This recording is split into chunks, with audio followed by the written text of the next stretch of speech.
Jalandhar city live देख रहे सभी दर्शकों का मैं सलोनी स्वागत करती हूं। सबसे पहले नजर मारते हैं आज की चुनिंदा खबरों पर। इंडिगो की फ्लाइट के नागपुर में इमरजेंसी लैंडिंग, कोची से दिल्ली जा रहा था विमान। जलंधर के अर्बन स्टेट फेज 1 में मिला शव, इलाके में मचा हड़कंप। जलंधर के दीपनगर इलाके में पड़ती लंबड़ कॉलोनी के लोग जूझ रहे सीवरेज और गंदे पानी की समस्या से। ट्रक से टकराई मुक्तसर सीआईए स्टाफ की सरकारी गाड़ी, एएसआई की मौत, 4 घायल। आज से खुलेंगे पहलगाम हमले के बाद बंद किए गए कई पर्यटन स्थल, उपराज्यपाल मनोज सिन्हा का बड़ा ऐलान। पंजाब के 8 जिलों में आज बारिश का अलर्ट जारी, 25 जून तक आएगा मॉनसून। और अब खबरें विस्तार के साथ।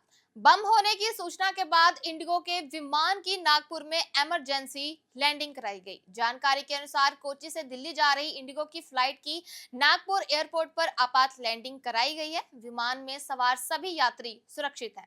बताया जा रहा है कि आज सुबह 9:20 पर कोची से दिल्ली जाने वाली इंडिगो फ्लाइट में बम की धमकी मिली और उसे नागपुर एयरपोर्ट पर उतार दिया गया।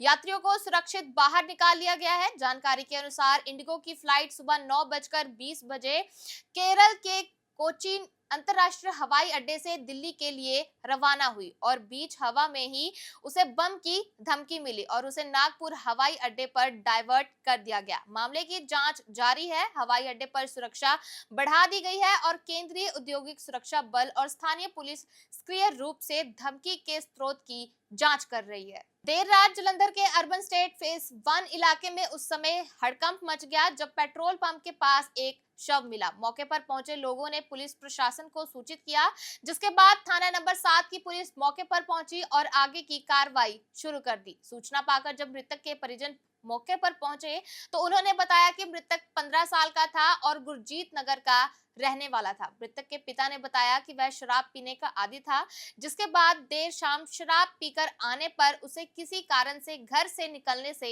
मना कर दिया गया था, लेकिन उन्होंने कभी यह नहीं सोचा था कि इतनी बड़ी त्रासदी हो जाएगी। इलाके के हल्का इंचार्ज ने कहा कि वह परिवार को हर संभव सहायता प्रदान करेंगे। मौके पर कार्रवाई करने पहुंचे पुलिस कर्मियों ने बताया कि शव को पोस्टमार्टम के लिए सिविल अस्पताल भेजा जाएगा, जिसके बाद मौत के असली कारणों का पता चल सकेगा। उन्होंने बताया कि पोस्टमार्टम रिपोर्ट के अनुसार आगे की कार्रवाई की जाएगी।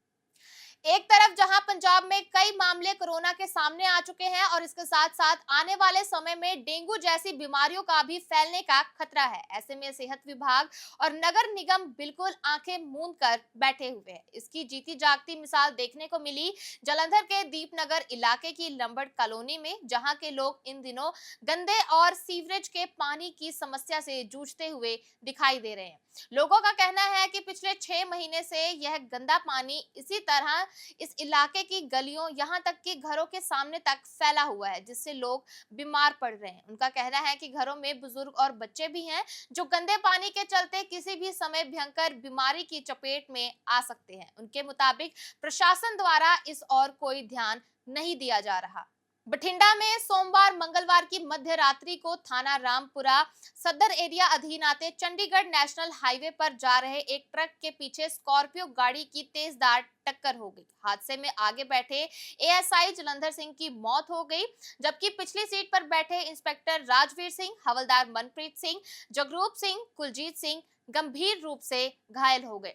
गाड़ी मुक्तसर के सीआईए स्टाफ की बताई जा रही है। घटना के बाद मौके पर पहुंची पुलिस ने घायलों को उपचार के लिए मैक्स अस्पताल पहुंचाया, जबकि मृतक एएसआई के शव को सिविल अस्पताल पहुंचाया गया। जानकारी के अनुसार मुक्तसर के सीआईए स्टाफ के इंस्पेक्टर राजवीर सिंह अपने स्टाफ के साथ सरकारी स्कॉर्पियो गाड़ी में सवार होकर सोमवार को पटियाला में रेड करने गए थे। जब पुलिस टीम अपनी सरकारी गाड़ी पर वापस मुक्तसर आ रही थी तो बठिंडा के थाना सदर रामपुरा एरिया अधीन आते चंडीगढ़ नेशनल हाईवे पर आगे जा रहे ट्रक के पीछे टकरा गई। एएसआई जलंधर सिंह की ज्यादा खून बह जाने से मौके पर ही मौत हो गई और अन्य पुलिस हवलदार घायल हो गए। वहीं घटना के बाद ट्रक चालक भी मौके पर ही रुक गया था। पुलिस टीम जांच कर रही है कि हादसा किस तरह और किस गलती के कारण हुआ।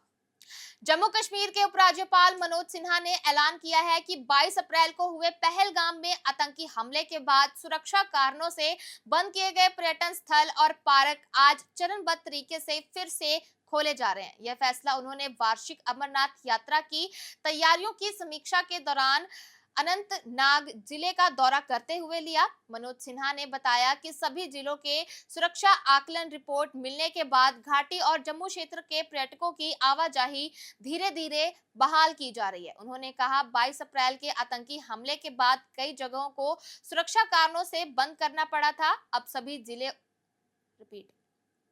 सभी जिलों के रिपोर्ट मिलने के बाद कुछ पर्यटन स्थलों को दोबारा खोलने का निर्णय लिया गया है। प्रशासन को उम्मीद है कि पर्यटन स्थलों के दोबारा खुलने से अमरनाथ यात्रा के साथ साथ आम पर्यटकों की संख्या भी बढ़ेगी, जिससे स्थानीय लोगों को रोजगार मिलेगा और आर्थिक गतिविधियों को गति मिलेगी। उपराज्यपाल ने कहा कि सुरक्षा, सफाई और बेहतर कनेक्टिविटी पर विशेष ध्यान दिया जा रहा है ताकि आने वाले पर्यटकों को सुरक्षित और सुविधाजनक अनुभव मिल सके।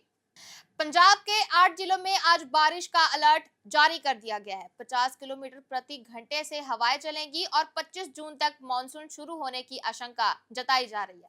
तापमान में 5 डिग्री की गिरावट दर्ज की गई है। पंजाब के अधिकतर जिलों में आज बारिश की संभावनाएं बताई जा रही हैं। इसी बीच अमृतसर में 32 डिग्री सेल्सियस तापमान दर्ज किया गया है।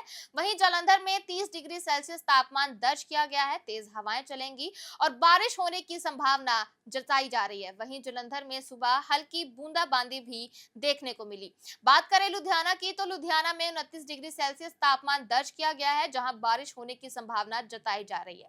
बठिंडा में 31 डिग्री सेल्सियस तापमान दर्ज किया गया है। वहीं अंबाला में बारिश होने की संभावना जताई जा रही है, जहां 29 डिग्री सेल्सियस तापमान दर्ज किया गया है। फरीदकोट में धूप के साथ बादल छाए रहेंगे, जहां 31 डिग्री सेल्सियस तापमान दर्ज किया गया है। वहीं रोपड़ में 29 डिग्री सेल्सियस तापमान दर्ज किया गया है, जहां बारिश की पूरी संभावना बताई जा रही है। पटियाला में 27 डिग्री सेल्सियस तापमान दर्ज किया गया है, जहां आज और कल बारिश होने की संभावना बताई जा रही है। आज का बुलेटिन यही समाप्त होता है। ऐसे ही और अपडेट्स देखने के लिए देखते रहें जलंधर सिटी लाइव। इसी के साथ मुझे यानी सोनी को दे इजाजत। धन्यवाद।